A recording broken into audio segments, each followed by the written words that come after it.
नमस्कार, आप सभी का स्वागत है हमारे चैनल शेखर वाणी में।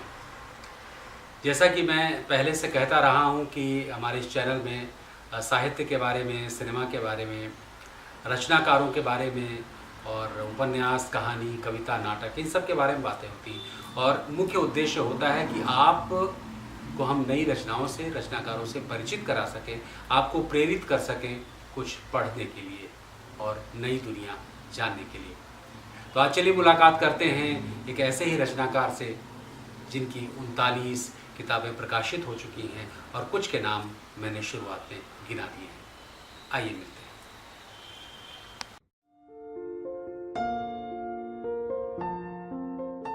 जी सूरज जी, आप एक बैंक में आपकी नौकरी रही है, तो बैंक की नौकरी कैसे शुरुआत होती है आपकी और किस पद से शुरू करते हैं और किस काम के लिए करते हैं, उसके बारे में हम जानना चाहेंगे, क्योंकि आप बड़े लेखक हैं।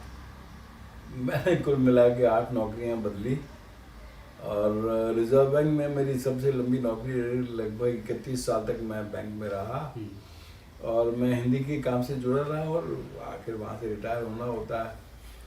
और मैं मानता हूँ कि जब मैं अनुवाद किए, गुजराती से अनुवाद किए कुछ आत्मकथाओं के या अंग्रेजी से अनुवाद किए चार्ल्स डार्विन की आत्मकथा या चार्ली चैपलिन की आत्मकथा या अनसन की डायरी या गुजराती से महात्मा गांधी की आत्मकथा, तो मैं मानता हूँ कि अनुवाद 2 किस्म का होता है। एक अनुवाद वो होता है जो आप नौकरी के लिए करते हैं 10 से 5 बजे तक। एक अनुवाद होता है जो शाम को 5 बजे से सुबह 10 बजे करते हैं।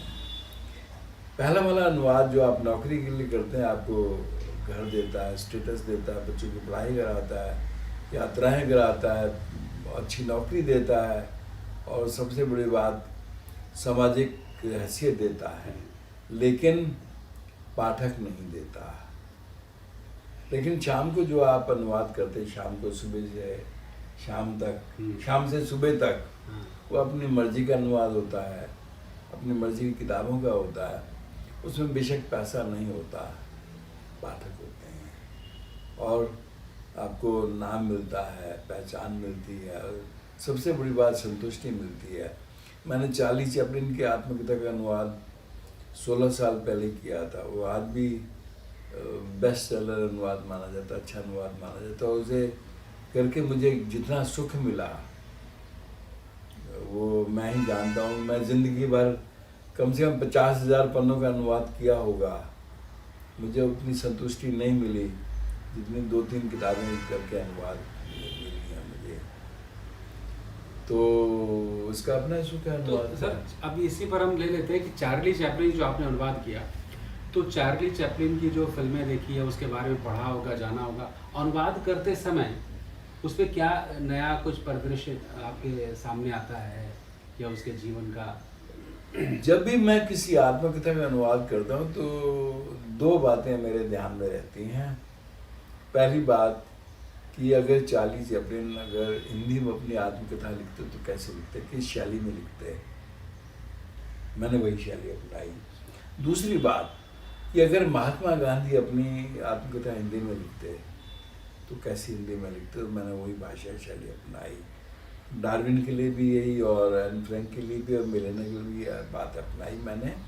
और एक बात और जिसने मेरी मदद की, जब हम आत्मकथा को अनुवाद करते हैं तो मैं एक अनुभव करता हूँ कि लेखक ने मुझे अपने घर पर बुलाया है चाय पर।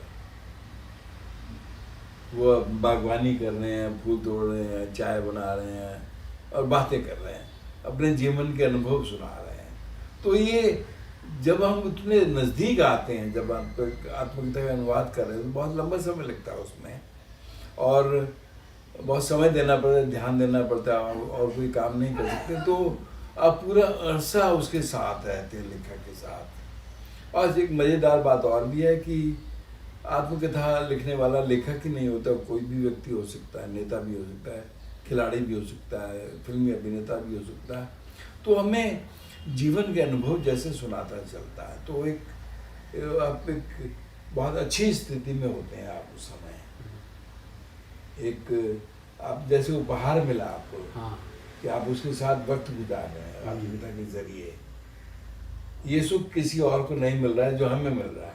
मतलब एनरिच करता रहता है। एनरिच करता है। आत्मकथा पढ़ने में तो आपको 2-3-4 घंटे लगेंगे, 2-3 दिन लगेंगे, लेकिन आत्मकथा अनुवाद करने में इतना लंबा समय लेखक के साथ आप गुजारते हैं। फिर मैंने 40 में जो अपने अनुवाद मुहावरे अपनी भाषा में इस्तेमाल किए, मैंने हिंदी में वो मुहावरे उससे बेहतर इस्तेमाल किए, तो लोग पढ़ते हैं। और फिर जैसे मैंने कहा कि चार्ली चैपलिन अपनी आत्मकथा हिंदी में लिखते तो किस मुहावरे में लिखते, तो मुझे बहुत मदद मिली।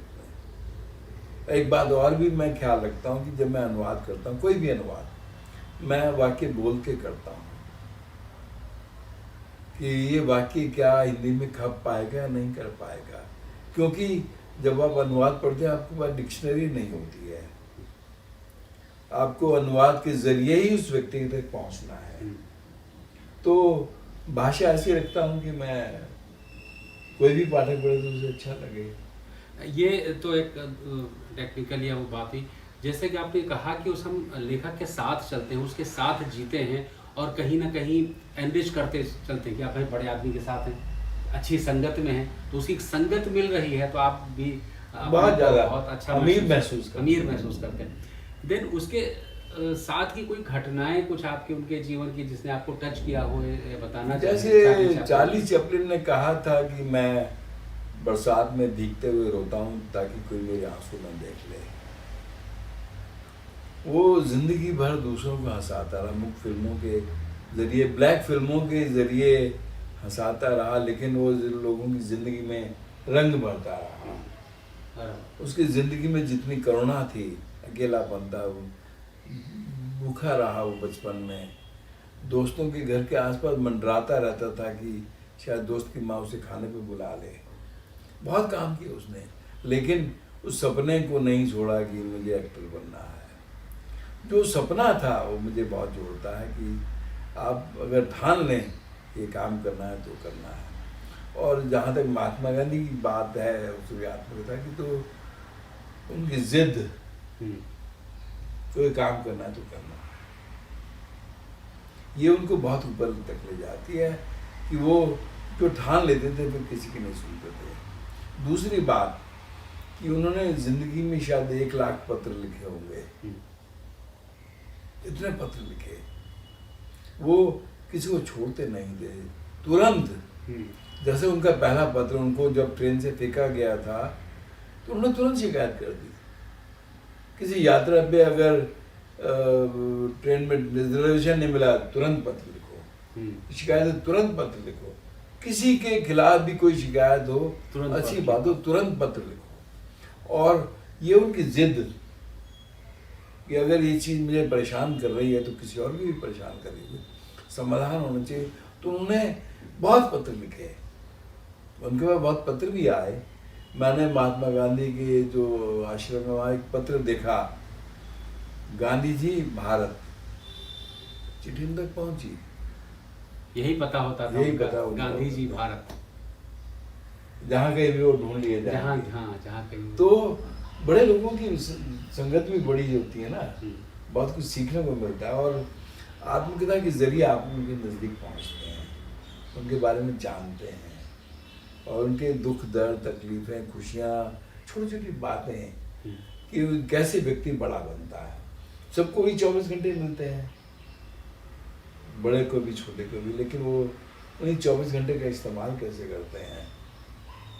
तो यही सारी बातें हैं जो जीवन आत्मकथाओं के जरिए हम तक पहुंचती हैं, और मैंने इसलिए चुना कि आत्मकथाओं का अनुवाद ज़्यादा किया। मैंने एक और गांधी जी पर 2 किताबों का आपने अनुवाद किया है, एक दिनकर जोशी जी की किताब है, उनकी भी गांधी जी के ऊपर है किताब, वो परछाई, उजाले की परछाई आपने किया था।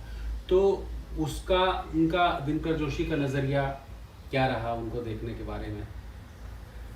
दिनकर जोशी के उपन्यास को मैंने एक चुनौती के रूप में अनुवाद किया था। मैं अहमदाबाद में था और मैं वहाँ गुजराती सीखी, पंजाबी होते हुए मैंने जैसे तमिल सीखी वैसे गुजराती सीखी, और मुझे बताया कि अनुवाद उपन्यास है, तो मैंने उसका अनुवाद किया। वो उस उपन्यास में गांधी जी खलनायक रूप में हैं। अच्छा। हरिलाल उसको उन्होंने हाईलाइट करने की कोशिश की, बड़े बेटे को जो घर से निकल गया था, उस जिंदगी में दोबारा नहीं मिला।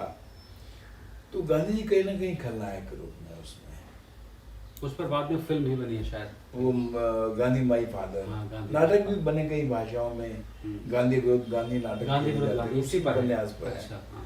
तो गांधी जी के पक्ष को नहीं पेश किया गया उसमें, हरिलाल के पक्ष को ही पेश किया, क्योंकि वो उपन्यास हरिलाल पर है। कस्तूरबा बीच में आती हैं, लेकिन हरिलाल ज्यादा है उसमें। तो गांधी जी के सपने क्या थे, क्या बनाना चाहते थे, अपनी तरह वकील बनना चाहते थे, नहीं बनाना चाहते, जो भी था। तो क्योंकि हरिलाल का उपन्यास है, तो दूसरे एक पात्र को उठाने में दूसरे पात्र नीचे आएंगे, बेशक वो महात्मा गांधी ही क्यों ना हो। तो बहुत अच्छे तो नहीं, लेकिन खलनायक के रूप में। लेकिन जब मैंने महात्मा गांधी की आत्मकथा का अनुवाद किया, तो मेरे सारे भ्रम दूर हो गए कि उनका पक्ष क्या था, और वो खुद कितने बड़े व्यक्ति थे, और जितने भी प्रयोग करते, उनकी जीवन आत्मकथा का नाम ही जीवन सत्य के प्रयोग है, पहले अपने आप पे करते थे और उसके बाद ही दूसरों को करते थे। तभी वो पता लगेगा ना कि कितने सत्य हमें करना चाहिए, नहीं करना चाहिए। तीसरी एक और किताब चार्ल्स डार्विन की है, वो भी एक बहुत सदी के बड़े व्यक्ति रहे हैं और साइंस की दुनिया में बहुत प्रभाव डाला उन्होंने। उनसे आपने क्या सीखा है, कौन सी ऐसी महत्वपूर्ण बात है जो हमें बतानी चाहिए लोगों को? उस आत्मकथा की एक रोचक बात यह है कि उन्होंने तय किया कि बच्चों के लिए कुछ लिख के जाएंगे, कि बच्चों को पता चले कि मैंने कैसे जीवन जिया, क्या संघर्ष किया गया, अनुसंधान किए और बीमार रहे उस जिंदगी भर, लेकिन काम करते रहे। तो उनकी मृत्यु के बाद उनके बेटे ने सोचा कि किताब को छपवाया जाए। जब उसने पढ़नी शुरू की तो नहीं ये पोर्शन तो नहीं जाना चाहिए, नहीं ये पोर्शन में नहीं। तो छटनी करते करते वो किताब 30 पन्ने की रह गई। तो जो आत्मकथा है चार्ल्स डार्विन की, आधी किताब तो चार्ल्स डार्विन की है, आधी किताब उनके बेटे के द्वारा लिखी गई है। अच्छा। मेरे पिता कैसे थे, तो आधी आत्मकथा है, आधी जीवनी है। उनके साथ भी एक जिद थी कि काम करते रहते थे लगातार, कीटों पर, पशु पक्षियों पर, पौधों पर लगातार काम करते थे। जैसे गांधी जी के बारे में कहा जाता है कि अभी खाली नहीं होते थे वो। बड़े लोग कभी भी खाली नहीं होते, चाहे राहुल संकृत्यायन को देख लीजिए, गांधी जी को देख लीजिए, सत्यजीत राय को देख लीजिए, या चार्ली चैपलिन, खाली नहीं बैठेंगे वो। फुर्सत के रात दिन उनके पास नहीं होते, लगातार काम करते रहते। तो डार्विन की जो बात बहुत अच्छी लगती थी, बहुत काम किया उन्होंने, लिख रहे हैं, पढ़ रहे हैं, प्रूफ पढ़ रहे हैं, काम कर रहे हैं, छोटी बड़ी लेबोरेटरी में काम कर रहे हैं लगातार, तभी आप कुछ दे पाएंगे ना, तभी दे पाएंगे।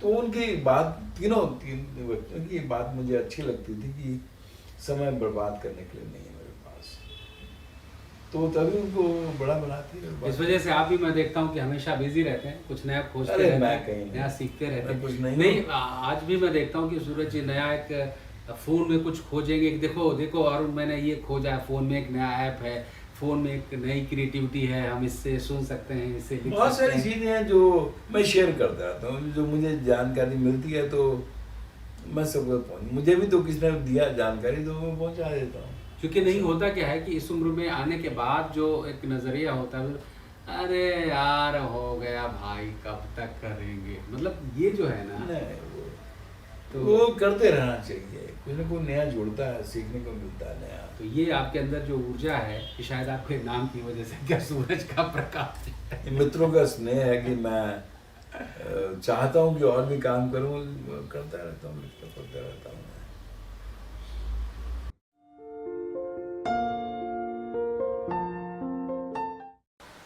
तो ये थी आज हमारी बातचीत हिंदी के वरिष्ठतम श्रेष्ठ कथाकार सूरज प्रकाश जी से, जिन्होंने अनुवाद का बहुत काम किया है, आत्मकथाएं लिखी हैं। इसके अलावा बहुत सारे कहानी संग्रह उनके छप चुके हैं, उपन्यास आ चुके हैं, उनसे आपने सुना और उनकी बीती आपने जानी। अगर आपको ये चैनल अच्छा लगता है तो निश्चित रूप से इसको सब्सक्राइब कीजिए, शेयर कीजिए, कमेंट कीजिए। धन्यवाद।